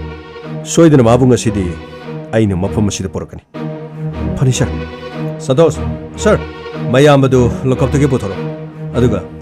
mahaki nupigi mapam aikoi da tahansi pat adu de chalaga tauna phabada khoi lokona na bonus panisha yamba akoi muksana batoksi kaino haisibo कदाइदनो मुक्सा कदोरिसिबो हौजी अदोंगी नाउ नुपा सारगा call तोखिबदो अदा अदोंगी नुपिगी मपाम हाइरिदना अदो अखोइदि मपाम दु खंगदबनिना यामना तापि तारे नुखुइगी सिबो करी करी फतनुंग द थोकदोरि जालो यामसे की श्यामना किगन ममाले अदो इनाउ नुपा ना तोरिदु करिगिनो हाइबदुसु हायु हाइबि यादे हौजिति अदोंगी नाउ नुपा फाबा तारबनि अदो माबु होरेन नोमैना कापा खोटपा मफम अदुदा हेक्ता मो मथ्वाइ लौगदौरिरा मदुगी वाफमदि कैसु लैतेदा माना तौरिबदु अचौबा क्राइम अमदि नति फोन द किहलै फोन द सिम होंग होंगदुना कॉल तौरै हाइबगी वा खक्तनि अदुबु करी मरमगी कॉल तौरिबनो महाकी करी अनिंगबा पामा लैबनो हाइबदु लो थोक्सिलो सर्टेना मुंगांगानी अदुबु होरेन नोइ नोमैनादि कापिगनुको होइनि होइनि लो ससिलो थोपिरो संतोष खर थुना पुथोरोने पुजरे सर तंफा अदुदी अमुक चलना बतौसी होइते गमाई सर गाड़ी थौनो बतौसी फनी सर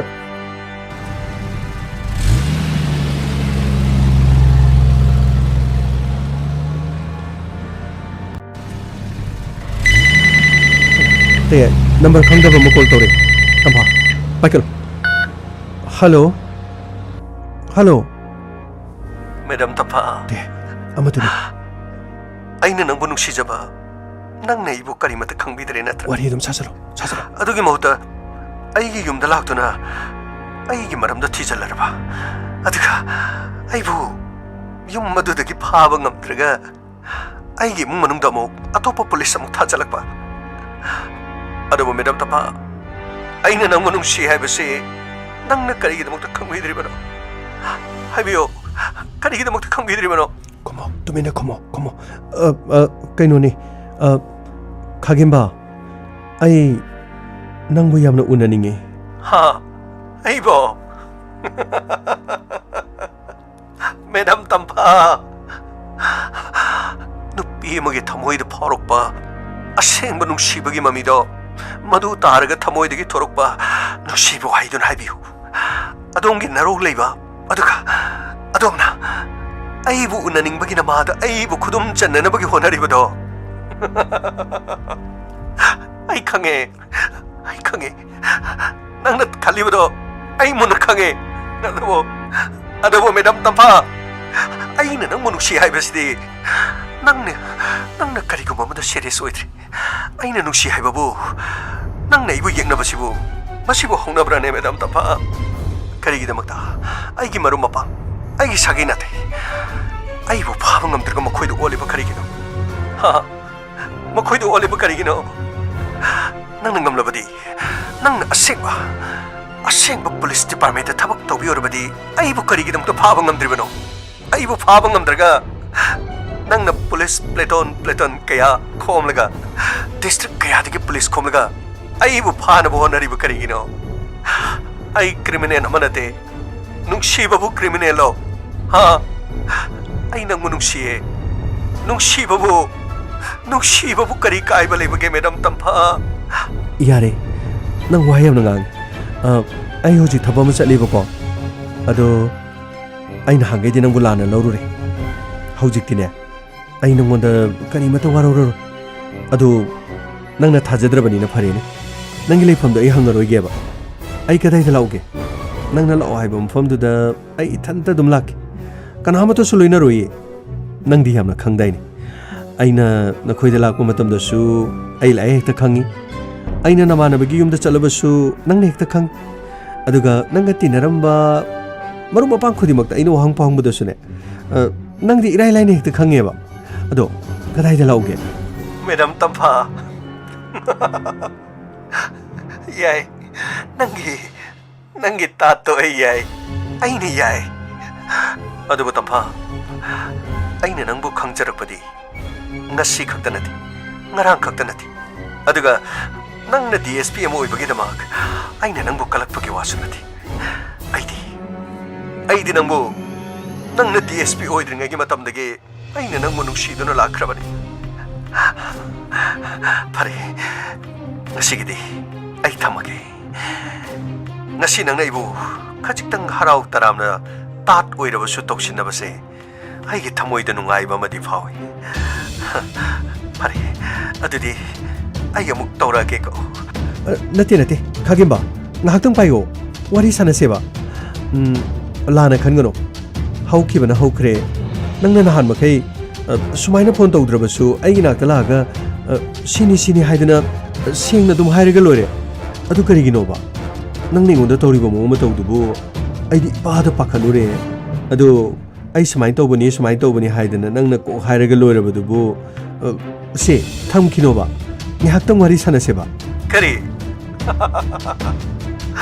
ꯃꯦꯗꯥꯝ ꯇꯝꯐꯥ ꯀꯩ ꯑꯃꯣꯝꯒꯤ ꯇꯥꯠ ꯅꯪꯅ ꯇꯧꯔꯤꯕ ꯇꯥꯠ ꯑꯗꯣ ꯑꯩ ꯂꯣꯏꯅ ꯈꯪꯉꯤ ꯃꯦꯗꯥꯝ ꯇꯝꯐꯥ ꯑꯗꯨꯕꯨ ꯃꯁꯤꯃꯗꯤ ꯈꯪꯉꯣ ꯑꯩꯅ ꯅꯪꯕꯨ ꯅꯨꯡꯁꯤ I love you ꯇꯦ ꯐꯣꯟ ꯑꯁꯤ ꯊꯝꯈ꯭ꯔꯦ ꯇꯝꯐꯥ ꯑꯔꯥꯏꯕ ꯃꯤ ꯅꯠꯇꯦ ꯃꯍꯥꯛꯀꯤ ꯑꯅꯤꯡꯕ ꯑꯄꯥꯝꯕꯁꯤ ꯀꯔꯤꯅꯣ ꯍꯥꯏꯕꯁꯤꯅ ꯑꯩꯅ ꯈꯜꯂꯤꯕꯁꯤ ꯑꯗꯨꯒ ꯑꯩꯅ ꯈꯟꯕꯗ 마시 तसेंना नंगबु नुंसीजबा मी मिसक अमा हाइबदि माना नंगोंदा फोन खतनी तौरेसी नंगी पुंसीदा मांगनबा मदि तौद्रे अदुबु महाना तौरिबा मौंग मतौदुदि आइनदि याबना फादबदि यादब अदुबु ख्वाइदगि ngaknibase कोइलो लोतुनो को चेन चेनदुनो महाना तौरिबा मौंगस नुंसीरगदि मांगदे लेपलगा करिगि नुंसी हाइना हाइद्रिबा अदुगा असुमना नंबर सिनसिनदुना सिम सिनसिनदुना महाना तौरिबा मौंग असिने इने ख्वाइदगि ngaknib संतोष मफम क्या वाले हंगो यामा मफम से क्या वाले यौरन असिगी ओइरोम थंगबा असिगी लंबिसिदा लेसलो गाबाय ओइरोम थंबगिदो लेसलोय फगनी संतोष सर यौरे थोंगाना असिदा लेरे गाबाय गाड़ी दोम थखाम फगनी सर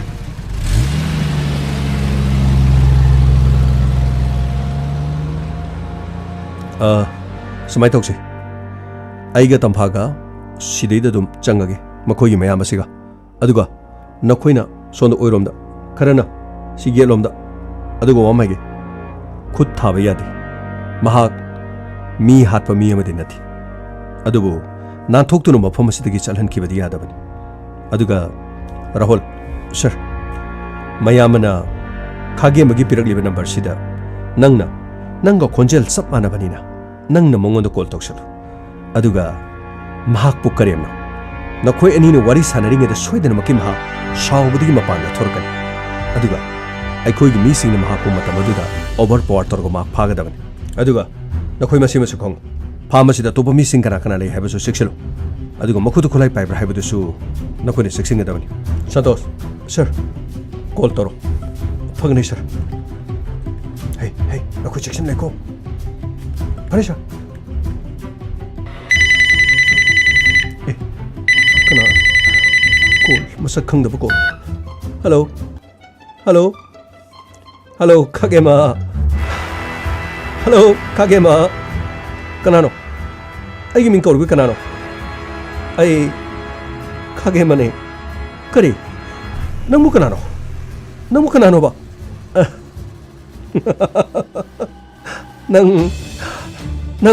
ꯅꯪꯕꯨ ꯈꯪꯗ꯭ꯔꯕ꯭ꯔꯣ 그리노 하시보 아이고도 꼴돌이면 너무 그나노 아이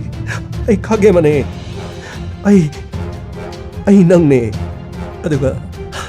매담 땀파보 나오자바 카게마 타와이 오이자리바 타와이 오이자리바 매담 땀파보 나오자바 카게마네 카게마 낭 아이보 강들어버려 그나노 아무도 아이고 앵원도 샤나리바는 그나노 아두가 카게마 부시다보다고 카게마는 강한데 낭나 파보이로 앵원도 샤나리바 그래기노 앵원도 샤나리바 그래기노 카게마 혹시 낭기 짠팜 레이트라바니 카게마 낭나 DSP 땀 파보 밤자바 낭나 오이슈 오이르도바 망나나마 낭나 망자리바 마두 뿌너먹도 마두 뿌너먹도 낭기 망난 오이르가니 하요 까나노 하요 낭나 까나노 하요 아이 낭기 토와이 미래네 그리 아이기 토와이 미래는 부 폰다 마네 낭기 컨젤가 cap 만나리시 오더라 낭 얌나 떡히다이네 낭 얌나 떡히다이 낭기 컨젤라드나 미오이 아마기 뿐시부수 와한 기능 강대 능시버부 낭나 파기금 낭나 심신생도나 낭나 꼴떠와 가게마 허직드 낭기 마땀 로이레 가게마 잉어 낭나 마반 토록드니 잉어 낭기 아꼬이보다 낭부 파가다밖에 뿐 낭나 아이들을 내리버세잉어 아드가 낭나 이부 강닝나버디 낭기 통화나 시먹다다 낭기 나망도 랩리바 라스 엘라이스 라훌 낭기 나망도 랩리 잉어 낭기 나망도 랩리바 세잉어 그다이 오 그러게 낭나 매담 땀 하부 낭나 우시다봐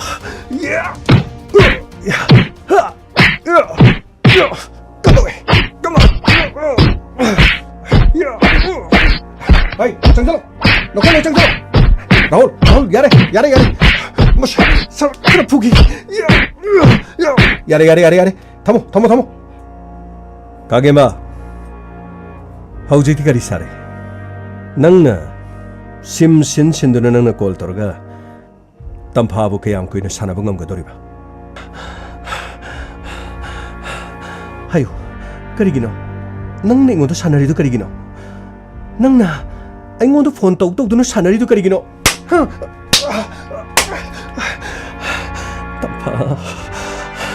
땀파 아이 낭무능시 부어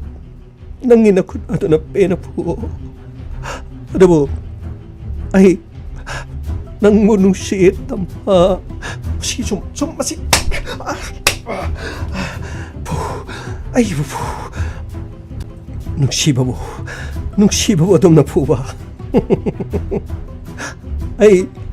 ai nango hat ke hai ke batinati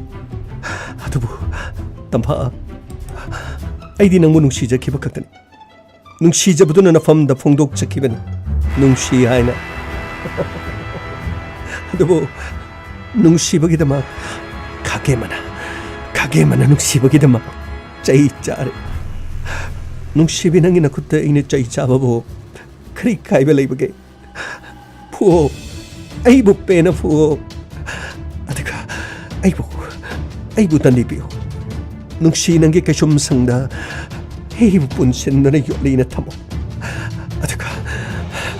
ꯑꯩꯕꯨ ꯈꯪꯍꯜꯂꯣ ꯇꯥꯏꯕꯪ ꯄꯥꯟ ꯑꯁꯤꯗ ꯅꯨꯡꯁꯤꯕꯤ ꯑꯃꯒꯤꯗꯃꯛ ꯅꯨꯡꯁꯤꯕ ꯑꯃꯅ ꯅꯨꯡꯁꯤ ꯍꯥꯏꯕ ꯌꯥꯗꯕꯒꯤꯗꯃꯛ ꯅꯨꯡꯁꯤꯕꯤ ꯑꯗꯨꯅ ꯀꯩꯁꯨꯝ ꯁꯪꯗ ꯊꯝꯃꯤ ꯍꯥꯏꯗꯨꯅ ꯅꯪꯒꯤ ꯄꯨꯟꯁꯤꯗ ꯆꯥꯎꯅ ꯏꯗꯨꯅ ꯊꯝꯕ ꯑꯣꯏꯌꯣ madam Tampha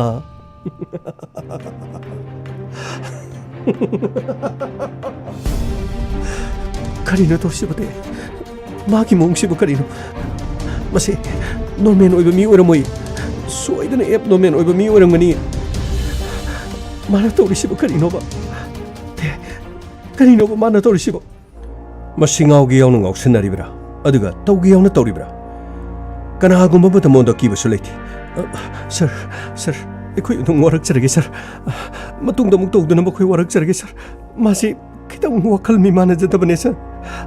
kitang warobigano sir magi mochilaga ikoi lale haina haijaki ikoi inaunu pasi dati thadopio ke dobagi kari noni manaunu pasi gi damakte mayam basina torisi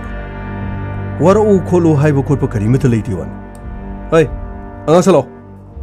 gari dam thapsan ba toslo makhuji punjalo pani sir ai kaklo gari de kaklo yamba nupi ma thonga da lai sisu adong ni pior mari adom yum da han ki bayaran aduga station da purga mahang asidi khara wahang phang matari kari da mahang na tampha da sim sin sinduna sanari ba aduga tampha bu mahang na kari da asuk yamna khangna mahang na hairi ba singa siga kari mari lena bagi haibado akoi takatan hang matari rahul krino asibungi sibo 푸부도수 그리수 나바 만데 낭나 마부 그리노 딱딱딱 튄마다네 그리노 마데 그리수 나다부수 말레 두가 훗 온토가 마데 좀 땀파 그리노 마지 얌빡다바 미말레부도 야 말레네 마지 그리노 토부시 강드레 강매 아이 이사네 이사부 아이는 강이부 론체 마가 만나버시다 아이 파우부도 이사이던다 흥고이바 뭐 파우 아스 사도사도 디크리수 칼로나 미기 뭐 모토부 그리노네 에스 그리노 마콘 토가 로레 파우 파노르가 로레 게노 아둠 토게 톡스노 나게 강스노 그리 토르게 마가 마나르가 그리 토브노바 마도나 토드르디 야바나트로 가마이 sir lau khara thuna sana batausi fagani sir loi sasi loi asi mu horen mu phu bu mu krino ma phu bu chi so mu nang phu bu gum na mu makon togu do jala khang de loi sasi loi lakle inspector tayai lakle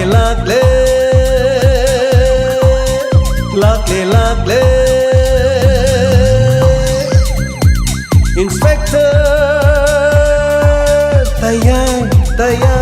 tayai uthanaba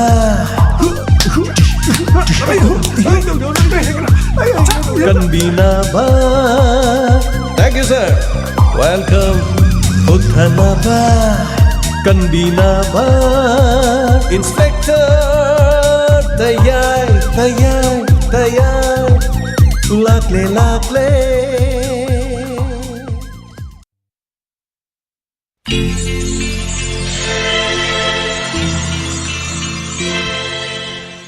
Hanana thaga charinga sagi inspector tayai chamaga marfu tara tare suba thangka leptana sandok charakpana inspector tayai ahan ba lockdown dagi ani suba lockdown yorok laba fawada hauji fawada chamaga marfu tara tare susan kri sani suba episode special lona mi hangi muta su thogol tok jagani loina nanga sagi birthday tari bri ya pamangol piminaraga makhata ba comment pajegi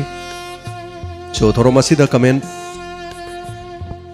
पानन बगीदमा तंजासिद इरगा थंबियो दुगा अखोइना पाजरगी हाइबा मतमदो इबियो हाइना हाइजगे कमेंट पहानिंगबो सिंगना लोइनाना उसिगी बर्थडे तारिबो सिंगी यफमंगोल पिमिनसी Jessica Laishram daughter of Noren and Ranjita वाहिंग कुमन मयाइ लेकाय नुंसिरबै सासगिदमा ग्याय फमंगोल पिजरी Puyam Korom Meitei Sano P Hera Amadi Romila Yaifamangol Pizari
Loinana ngasigi birthday tariba sing hanana thagachari Yaifamangol Pizari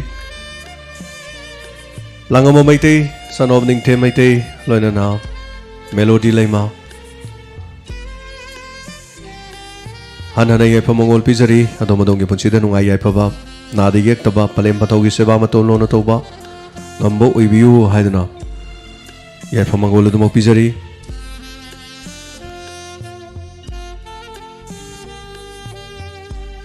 Loinana ngasigi sandoksariba inspector tayai hariba thoromasi dama adomadongi pungning da phaubirakpa wakhalon aduga feedback haijaba tare kitang pabagi tansa do logjage so thagachari hojik se internet ki yam nungai taba amakhok akoi da thokli mayam do sun thopiramgani na khale yomda loina pothana rabani internet se loina season rakpani internet ki speed che taptharakpa aduna maramuraga maruina khoi live thajaba khoi da internet se so yam nungai taba khara thokjari broadband amuk yadaba adagi khoi na season hazariba internet ani ahum haitare amamuk yada amamuk ya yam nungai taba yam thokjai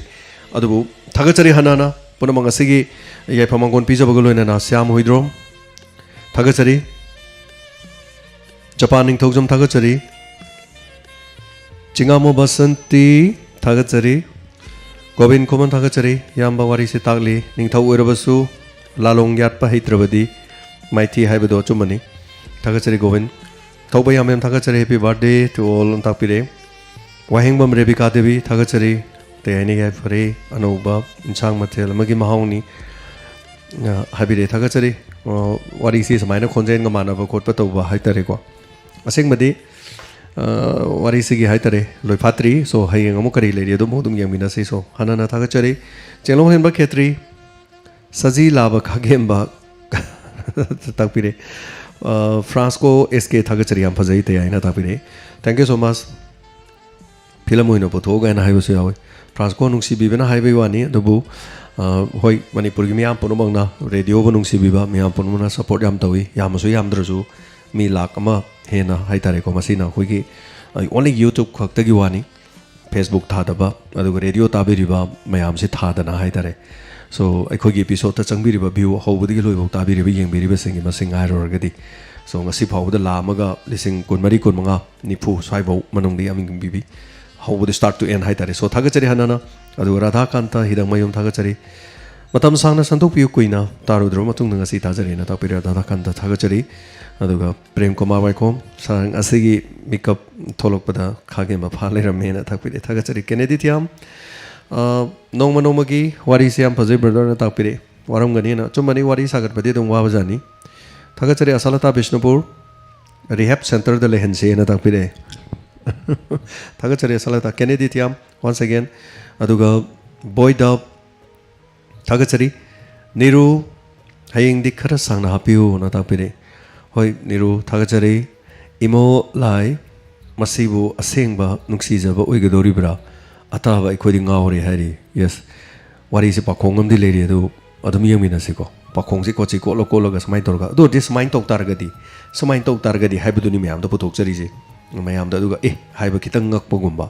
aduguma ne khoina pamjari ba duga astigai ne ka haiba do adune so Surjit Khons Thagachari sir 제임스 그럼바 마탐다 tum게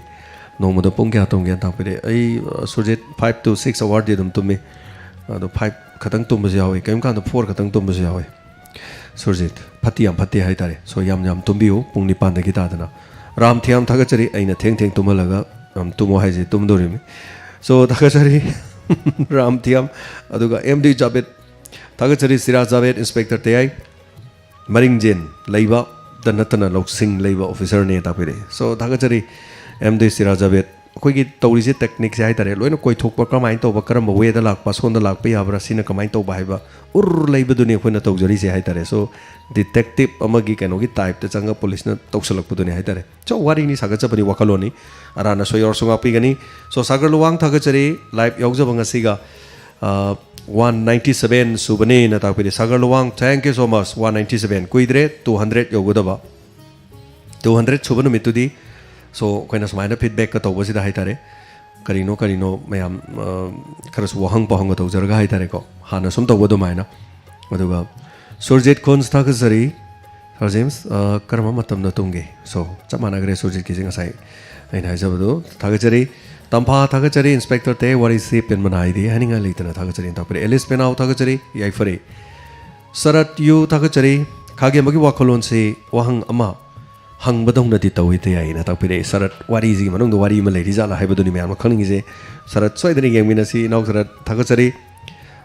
hong sing land ning sen ngasi di rahul na nai khre nok put sire thagachari som character ma sagat pani da tumain tawba tawdaba tum ai na so khange bai sai than da tawbu pakte ba yamna som adu paktabdo chummi mai khonje na sum tawle di ma loi dana ko aduna kitang kitang thaidon mane hai tare so adom doi no pubiu ko mayam na lana khanbi dawa adu sabani adu tawbani ada tawbani ga khanbiru no sum mathelam ne na dumai na sum logje no phatano bo khalor di kari haironi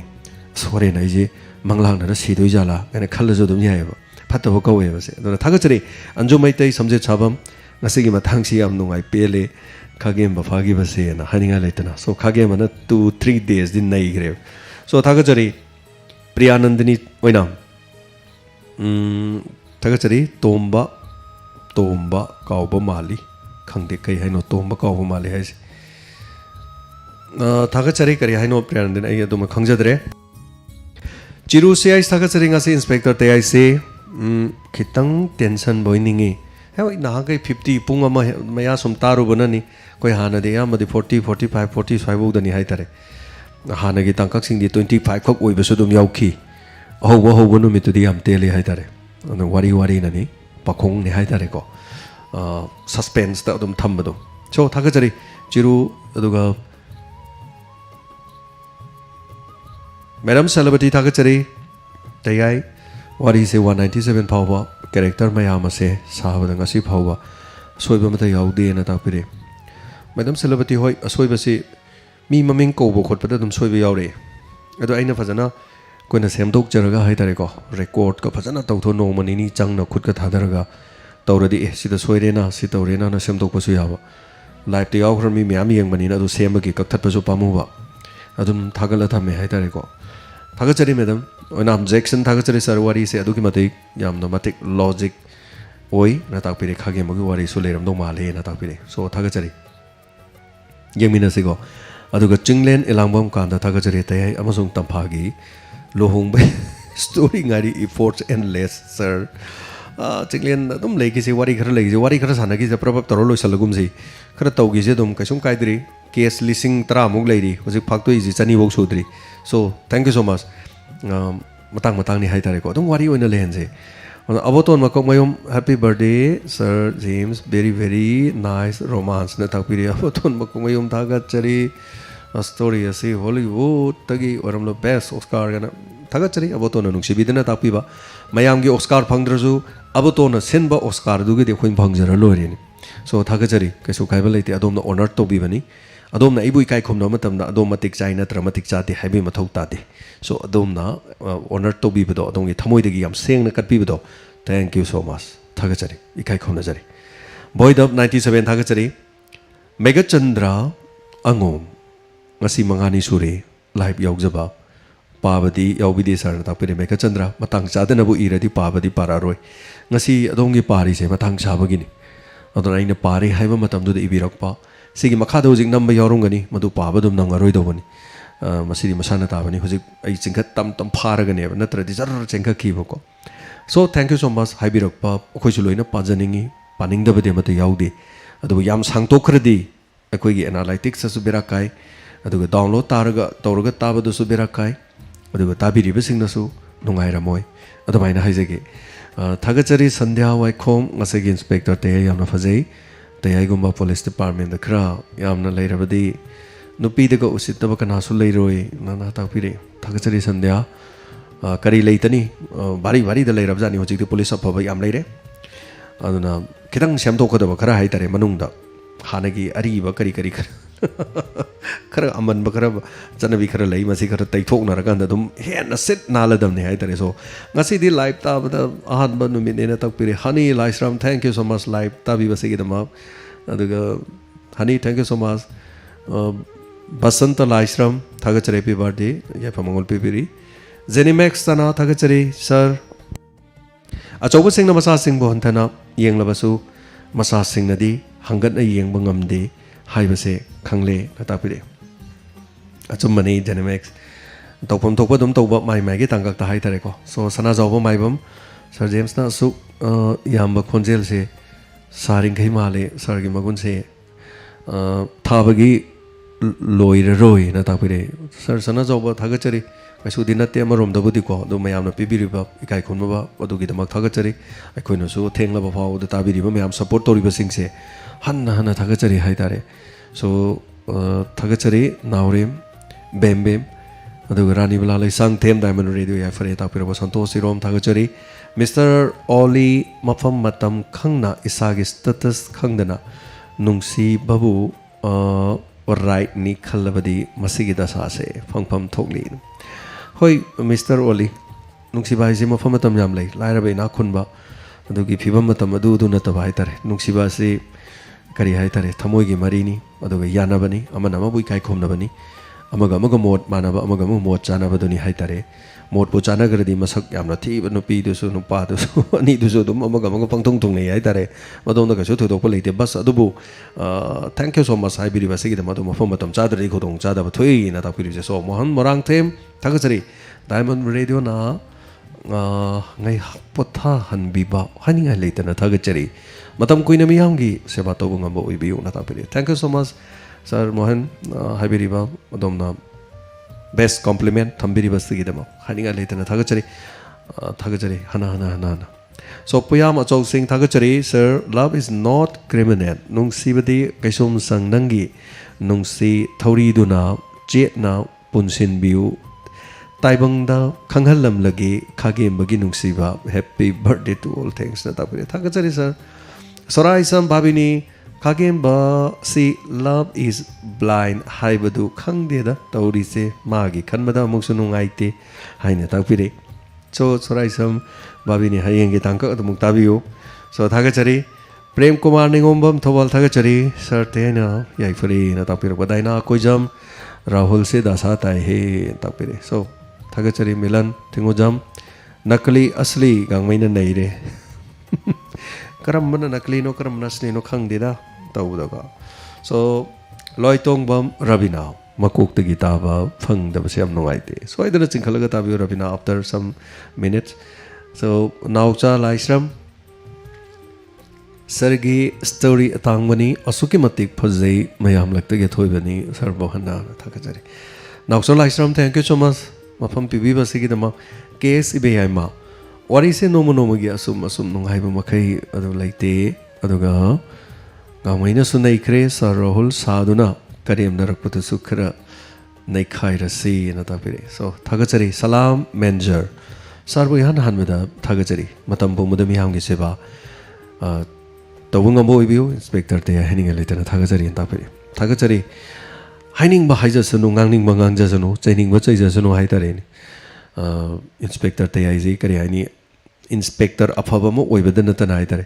diamond गिसु अफब हिदाम क ओरि inspector ते आइन करीनो high can't YouTube the खुना संदोक चरी से live त मी मसिंग याम येंगबा live अम तौकान सुमाइना गे येंबीबसे अदुगा खरा लेरगदी येंबीगिदबसु याइको अदुबु हौजिकिदि येंबीरी अदुगा हेक start हौरकपदगी episode 1 दगी होजि फाउदि दुम येंगजरी मसिना मरम ओरगा डायमंड रेडियो की ख्वाइदगी हिंगननबगी मचाकसे मियामना पिबिबन डायमंड रेडियो से कनाना हिंगलिनो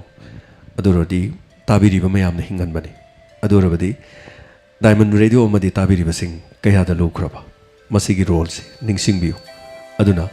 ख्वाइदगी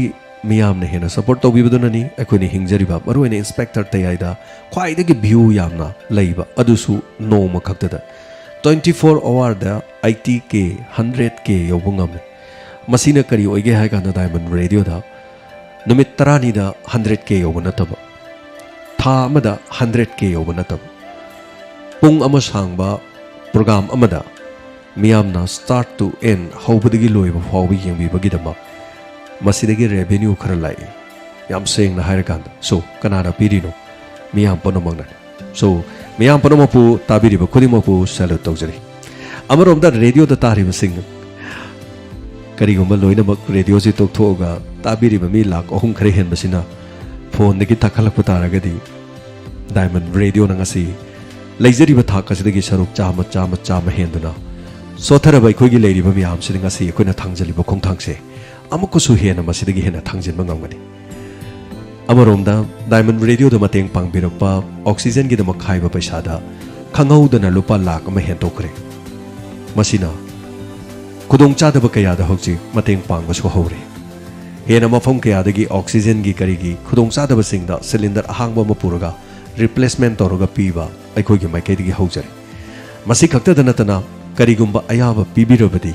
अखोइना अमुक्तदा लौसिलगा तोंगा तोंगानबा डिस्ट्रिक्ट सिंगदा ताबिरिबा सिंगी मफम तोंगान खाइदोगोरबसु करिगुम्बा लाइनासनि हेना ऑक्सीजन फंगदबगी मचाकदा इमुंग अमा खक्तंग ओइरबसु अनि खक्तंग ओरसु मंगा खक्तंग ओरसु यांखै ओरबसु कनमुंगम खरगदी तसेंगनमा ताबिरिबा मयाम पुनमकी सोइदनमगी अनिंगबा निंगबा थुंगबा हाइबदु ओइगदोरिबनी मसिगिदमक मतेंग पांगबिरखिबा खुदिमक अमदि पांगबिरक्त्रबसु सपोर्ट तौबिरिबा खुदिमकपु हाइनिंगाइ लैतना थागचरी अदुननी पैसा पांगक्त्रबसु हौबदगी लोइबा फाव येंबियु ताबियु हाइना नोलुकचरीबा सो मसिगिदमकता हन्ना थागचरी मियामगी कमेंट अदुकी मतिक यामना लाई अदुबु तेंतकना ममिंग ओरबसु खितंग पाजरगा पुंगनिंग नुहाइजनबा खितंग थुना पाजरके थागचरी निरुपमा मोरांगथेम इबेमल देवी पीएम केक्स तुतु कांगजम बिजु सापम कुमार वाइखोम गुरु अरिबम जितेन अबेम चार्ल्स मोरांगथेम स्नेदा स्लाम लोइना शेख असलम दी कक्थक पीखरे करी वहाई हाइबिरुरबनो सो थागचरी शेख असलम सरुक याबिबा मदोंगी ममल काइथोकपिदना मतम तांगलबा काइथोकपिदना हाइतारे सो अदुगा अखोइगी नोंग थोंबम बेसरो सरगी तौबंगम बसिगिदमक तमजनिगानी थागचरी ना ताकपिदि थागचरी बेसवरूप रानीबला लाइसांगथेम पानेश्वरी लौरेंबम थागचरी पीएम केक्स इरोम विनोद कुमार पाचुई थागचरी तुतु थागचरी मी मनी रतन ओइनाम थागचरी कुइरगा फजबा हिंगलेना ताकपिरकबा बोइदब ओइनाम इबेमसा पोको अनैबा स्पाइडरमैन गुम अदुम सीबा लैतना लैबियु अदुनी पोको अइना पामिजे स्पाइडरमैन दो अइना खंगपदि दुम पखंग ओरमे खोइना ngang ओरिङेदि दुम पखंग ओइ लै होजिकसु दुम ओइ लोइ मयाम करिम हाइदे नोमते स्पाइडरमैन लोहोंगोना हाइदे सोमदन इंस्पेक्टर ते सही अम the फादंगाइरि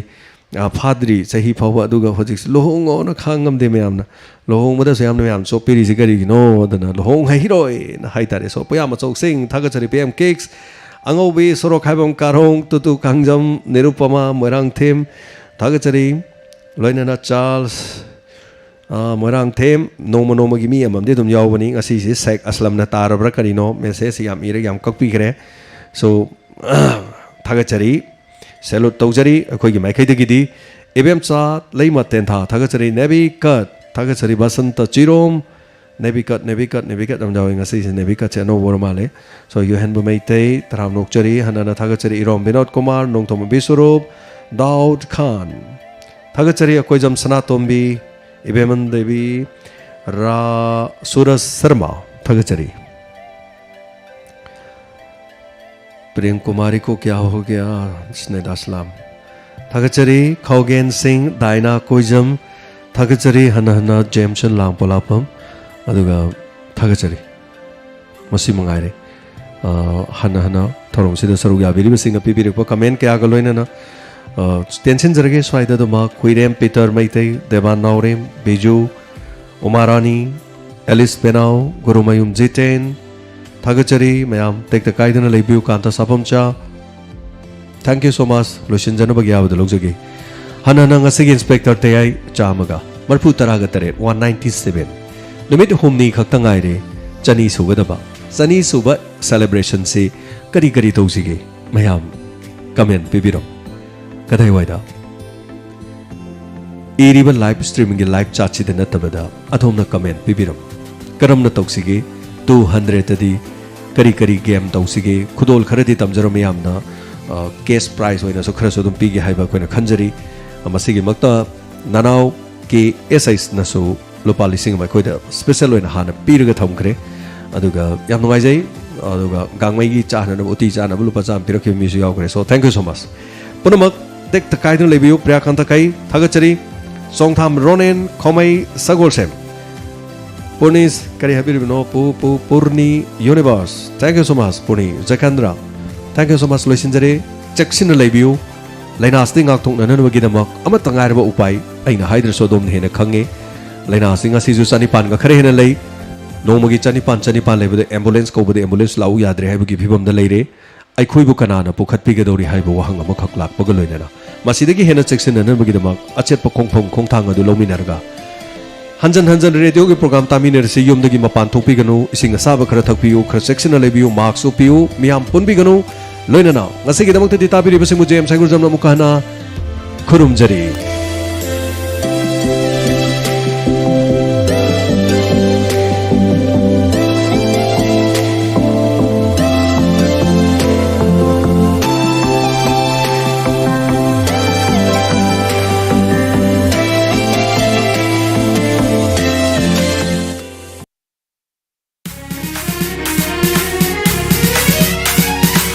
Khasuna sat laba laikone